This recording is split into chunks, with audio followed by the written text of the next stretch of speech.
I'm Brandy with the Springs Preserve. Let's talk about soil.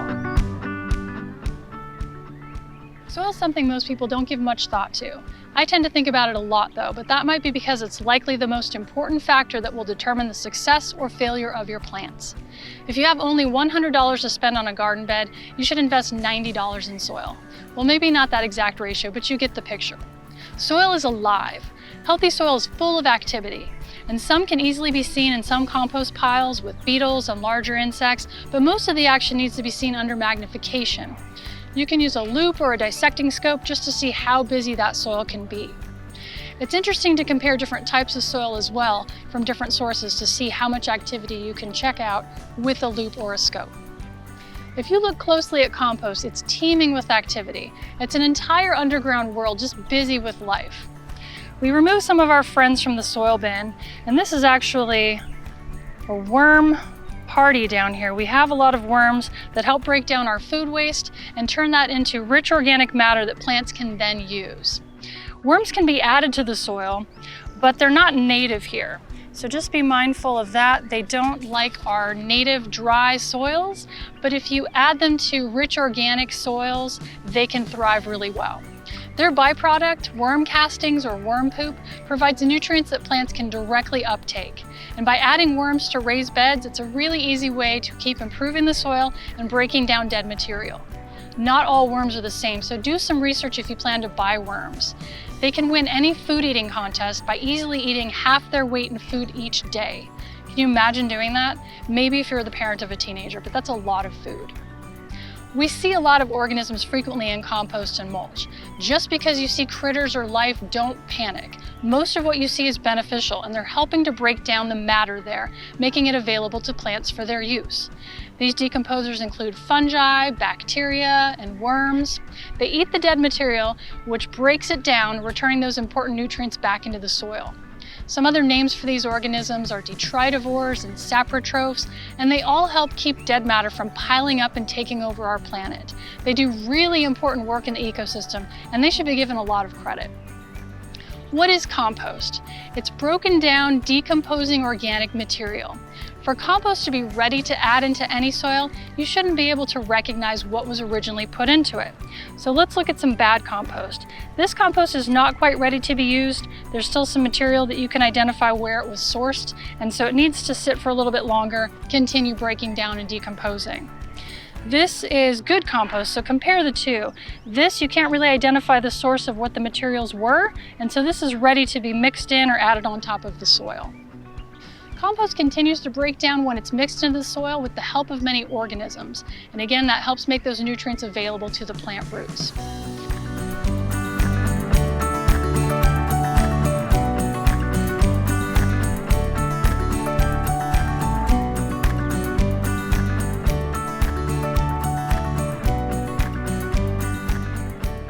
Mulch is something different. This is bark or wood chips, and those need to be placed on top of the soil level. Inorganic mulch is gravel. We're not going to be using that in edible beds.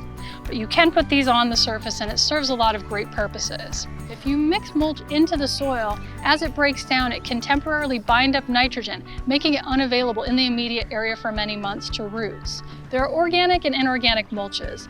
The organic mulches we'll be talking about are wood or bark chips, and inorganic mulches are gravel, which generally isn't going to be used on edible beds. When you add mulch, just add it to the surface of the soil and make sure you stay away from the base of trees. It can cause some problems if you are too close to the trunks of trees with mulch or compost. Mulch has a lot of benefits. It helps to reduce evapotranspiration, or water evaporating back into the atmosphere, helps to moderate the soil temperatures, it improves the soil as it breaks down and slowly feeds plants. We want to make sure irrigation is placed below the mulch level, and that does a few things. It helps to keep the irrigation safe so the plastic isn't exposed to temperatures and sun, but it also helps in not wasting water by watering the mulch before it actually gets down to the plant roots where that water is needed. So add mulch on top of irrigation in beds, or you can always dig it down. If you're transplanting into a bed that's covered with mulch, move the mulch to the side, plant, and then cover that root zone back up. But if you're seeding, remove the mulch layer entirely until the plants are sizable enough to cover at a later stage. If you're adding compost or using mulch as a top dressing in beds, you might see mushrooms spring up or white webbing. This white webbing is mycelia, don't be alarmed. It's actually the vegetative part of a fungal colony which helps to break down that cellulose in the wood. If you have mushrooms, don't eat them, you can leave them alone or just pick them, but all of these are helping to break that wood down, making it available as nutrients for your plants. Mycorrhizal fungi form symbiotic relationships with the roots. It's a great partnership. The plants take energy from the sun and make starches and sugars, and they share that with the fungus that lives on and in their roots.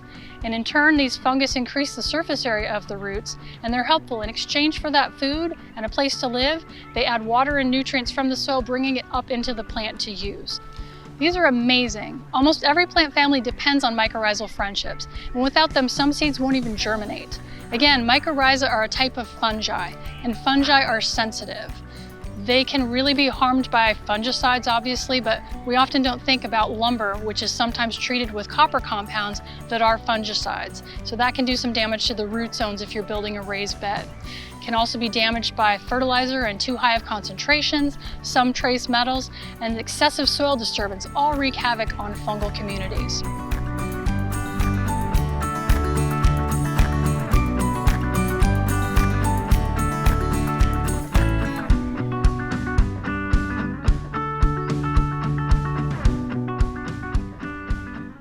Let's take a look at some different types of soil and soil amendments. Native soil in the Southwest is full of minerals, but it lacks the organic material that edibles need. If you're working with native soil, you'll need to heavily amend with organic material to provide those nutrients and the ability for water to be retained for the crops that you're going to plant. Topsoil is inexpensive, but it's often heavy, comes with weed seeds along with desired microorganisms, but it can cause some issues. It really varies depending on the source. You might not have all the nutrients you need. Potting soil really ranges in the quality and contents, so read the ingredients closely. Many already include fertilizers, which are often synthetic and slow release. I like to control what I'm adding to my vegetable beds, but you can make a decision for yourself. Sometimes bagged soil can be sitting around for a long time. I'll either kick it and see if it feels like a brick and tell if it's dried out completely, because once the soil is completely dry, a lot of those organisms tend to die off. You can often visit a soil yard or again just manipulate those bags, see if they're still heavy with moisture, if they're dried out. Now you might have inherited some old bags or some old material that's dried out, and that's okay. You can add material to bring soil back to life faster. Just remember that damp soil is going to have higher volume of beneficial organisms. Soggy soil, though, can kill off a lot of beneficials, so you want to make sure that you're aiming for a really good draining mix. A lot of potting soil includes peat moss, which is hydrophobic, so once it dries out, it's very hard to re-wet. Maybe you've purchased some containers of plants, and after a while there's a little gap between the soil and the pot. When you water, it just runs down the side of the pot. That's often due to use of peat in the mix. It ends up shrinking and leaving a gap, and so the water never actually makes it to the roots to saturate them well. It's also low in pH, so it's a bit on the acidic side. It's not a readily renewable resource. There are some environmental concerns as well, so that, paired with being really hard to re-wet, makes me tend to avoid it in any mix when I can. Cocoa fiber, or coir, is the outer husk of coconuts, and it's often used as a replacement for peat. It's neutral in pH, it's very easy to re-wet. Pore space is crucial for healthy soil, so you want to avoid compacting the soil that you'll be planting in. You never want to step in it or really push it down hard. You can water it in to take out those air pockets that are excessive, but we don't want to compress it too much. You can add aggregate materials to your soils. These help to improve drainage and aeration. Some readily available examples include pumice, perlite, and lava rock, and they improve the pore space, the moisture, air, and space for roots. They're all volcanic rock sources, and they're relatively lightweight, but they come in different particle sizes. Perlite's the lightest of the three, and often it can float to the top of containers. They can also retain moisture in all those little porous pockets, but they also improve soil drainage, so it's really a win-win. These will all contain some particulate though, so make sure that you protect yourself and wear a mask whenever you're working with any of these aggregates. No matter what you decide you want in your soil mix, you need to incorporate the layers really well together to avoid any drainage issues or uneven moisture for roots. Mix those soils together well, especially if you're adding to existing native soils. Again, just wear a mask when you're working with anything that you're mixing in. When you're using a mix for edible plants, I look for compost, forest products, aggregate, and any other organic material I can find. I tend to avoid sand because it tends to settle to the bottom of a container or bed, forming a dense layer, and sometimes that's impenetrable to roots. If you do use sand, make sure it's coarse and salt-free. Bear in mind that play sand is made of very fine particulate and it can fill that pore space you've worked so hard to create.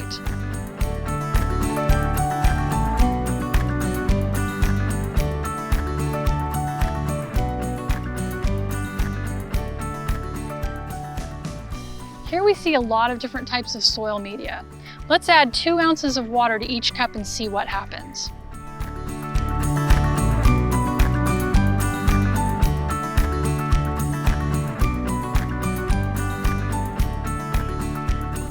So I've just added 2 ounces of water to each of these different soil types or media types. It's really interesting to see what happens. Some things might need to be re-wet initially. They might just let water pour through. Other things are going to absorb more water, and some things like the native soil or sand might just hold that water and not let it drain through at all.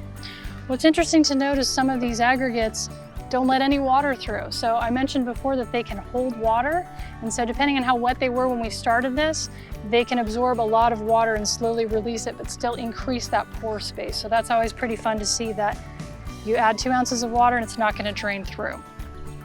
So this is really an interesting visual to get an idea of different soil types, different substrates, how they function together, because not all soils are created equally, but a nice mix and blend of some of these is going to lead to a very successful garden.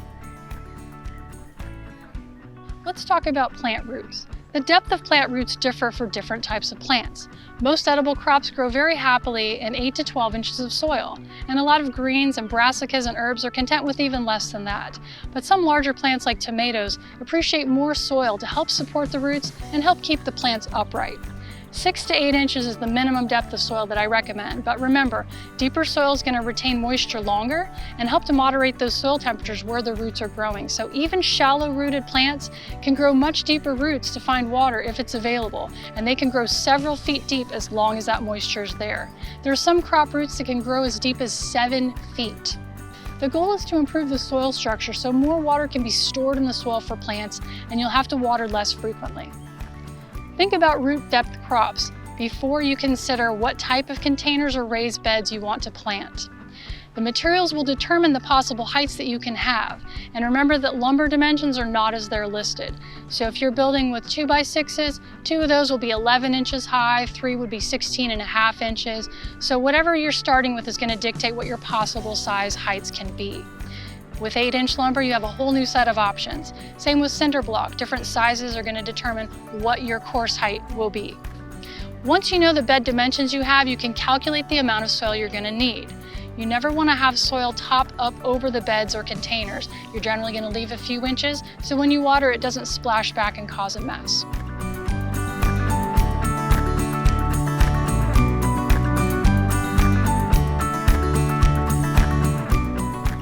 Soil can be purchased pre-mixed in bags by the cubic foot or yard or made to your specifications. You can determine how much compost, forest products, sand, aggregate like pumice, lava, or anything like that can be added. And some places will actually add nutrients like kelp meal or worm castings, where you can add these later after you've had a soil mixed for you. You can always add to the material that you have to amp that goodness up. Edible crops require a lot of organic material to grow, and this can be provided in great soil with compost. The addition of things like leaf mold and well-composted manures, other organic matter will provide the nutrients that plants need and the ability to retain moisture and support healthy roots. Materials like compost or manure will continue to break down in the soil over time, making those nutrients available to plants. They help to retain soil moisture while they're bringing those nutrients to the roots. They improve the soil structure, and they're increasing microbial activity and the mycorrhizal, which all benefit the plants. If you're mixing soil yourself, you're probably going to be working with ratios. In gardening, an easy way to measure is using parts. And you might see a recipe listing parts. You can do this with anything, a shovel, bucket, a wheelbarrow, but the goal is to keep the parts relatively equal. So if a recipe calls for 3 parts compost, 1 part coir, and 1 part aggregate, you can use 3 shovels of compost and 1 shovel of each coir and aggregate, or you can up those sizes to buckets or wheelbarrows. You'll need to provide ratios if you're having a custom mix made, so just think about that. Soil mixing is a lot more like cooking than it is baking.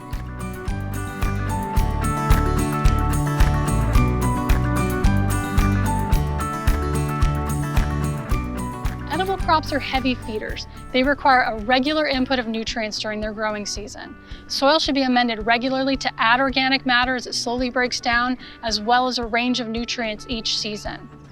Cover crops can be planted. They're also called green manures. They have a ton of benefits. If you plant some from the legume family, they're making nitrogen available to other plants to use.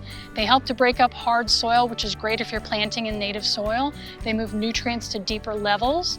And you cut those crops off at the soil level and chop up the vegetation as a mulch, or you can till the whole plant in, allowing it to break down over time. These all help to increase the soil texture and fertility and the water holding capacity that your soil will have. They help to keep weeds at bay by avoiding having bare soil exposed. Again, if you're planting directly in the ground, it's a great way to improve native soil very quickly. You can use this with compost or instead of compost, but generally the more organic material, the better. Compost, worm castings, fish fertilizer, and manure are all products that can be added seasonally or as needed throughout the year. Fertilizers come in many forms. There's granular, powder, liquid, slow release, and there are some differences between organic and synthetic, and they'll all have different amounts of nutrients. Just bear in mind that synthetic fertilizers are generally a stronger concentration with readily available nutrients, so follow those instructions carefully or you can end up with some salt burn. Salt burn is going to look like a brown leaf margin on your plants with a little segment of yellow between the green and the brown. So keep records, especially if you're gardening in groups, so you know who's applied what and when, and you don't overdo it. Fertilizers are going to list the micro and macro nutrients they contain, but N, P, K are the three numbers you're typically going to find on any product bag. They're the major elements listed, and they stand for nitrogen, phosphorus, and potassium, and the ratio contained within each package. So if we see 5-5-5, they're equal amounts of N, P, and K in that product. Each nutrient's going to play a different role within your plant, and different crops have different requirements. So some general tips to remember what N, P, and K do within the plant are nitrogen helps with the leaf growth, phosphorus helps with root and flower and fruit development, and potassium is going to help with all the overall plant functions. There's a lot more detail you can find in books and online, but that's just a general summary. Many nutrient deficiency symptoms look very similar, so it's important to know what a healthy plant looks like. Many nutrients work in tandem with one another, so one might be present, but if the other is missing, it might not be able to be uptaken by the plant. So it might look like it's missing, but it could actually be there. Even if all nutrients are available in the soil, there's still a few factors that determine if a plant can access those nutrients. It needs adequate moisture, and pH and soil temperature need to be in certain ranges for the plant to uptake them. This is going to be specific to different plants. Local planting calendars, again, are going to help you establish when these plants should be planted. If you follow those and you have good watering habits, adding organic material regularly to your beds, it's going to prevent you needing to worry about most of these issues.